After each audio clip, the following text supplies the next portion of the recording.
जय श्री गणेश दोस्तों, कैसे हैं आप लोग। उम्मीद करते हैं आप लोग अच्छे होंगे। हमारी आज की कहानी है निर्दयी। उम्मीद है ये कहानी पसंद आएगी।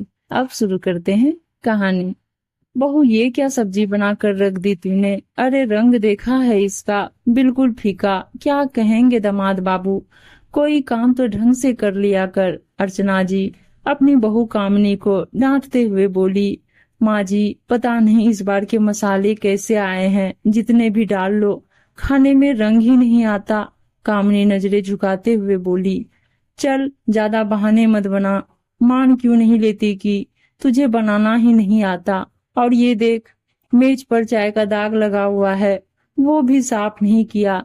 इसने तो नाक में दम कर रखा है। कामनी चुपचाप बाकी के काम निपटाने रसोई में चली गई।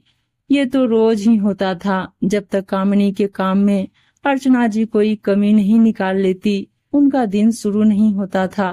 कामनी बिन माँ की बच्ची थी। शादी के बाद जब अर्चना जी को देखा तो उनमें ही वो अपनी माँ को तलाश करती थी।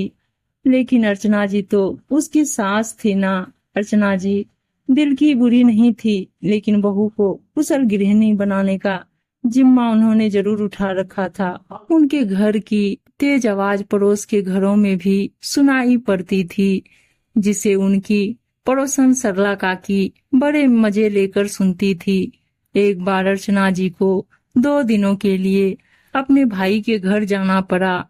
उन्हें बहुत चिंता थी कि उनकी बहू उनके बिना घर कैसे संभालेगी। इसलिए अपनी पड़ोसन को बहू का थोड़ा ध्यान रखने के लिए कहकर वो चली गई। अर्चना जी की अनुपस्थिति में सरला काकी खुद को कामनी की सास समझने लगी थी। उन्हीं की तरह वो भी कामनी के हर काम में नुक्स निकालती रहती थी। कामनी के लिए 2 दिन काटने बहुत मुश्किल हो गए थे। अगले दिन कामनी सारा काम निपटाकर दोपहर का खाना बना रही थी तो सरला काकी आ धमकी। बहू, तेरी सास ठीक कहती है, तुझे किसी काम का सुर नहीं है। अरे ये क्या सफाई की है तूने, आंगन में मक्खियां भिनभिना रही है। और ये पोछा देख, अभी तक नहीं सूखा लगता है। मायके से कुछ सीख कर नहीं आई। सरला काकी चिल्ला रही थी कि तभी अर्चना जी ने घर में प्रवेश किया। सरला, तू मेरी बहू पर चिल्ला क्यों रही है। जी, तुम्हारी बहू सच में बड़ी निकम्मी है, एक काम ढंग से नहीं करती। सरला काकी तुनकते हुए बोली। बस सरला, चुप कर। खबरदार जो मेरी बहू को कुछ कहा, मैंने सिर्फ इसका ध्यान रखने के लिए कहा था, ना कि इसकी सास बनने के लिए। मेरी बहू को मैं चाहे कुछ भी कहूँ, लेकिन कोई और मेरी बहू पर उंगली उठाए, ये मैं कभी बर्दाश्त नहीं करूंगी। अरे मेरी बहू तो हीरा है, हीरा। वो तो मैं बस इसलिए इसे टोकती रहती हूँ कि ये सारे काम अच्छे से सीख जाए। हूँ तो मैं सास, लेकिन साथ ही माँ भी हूँ।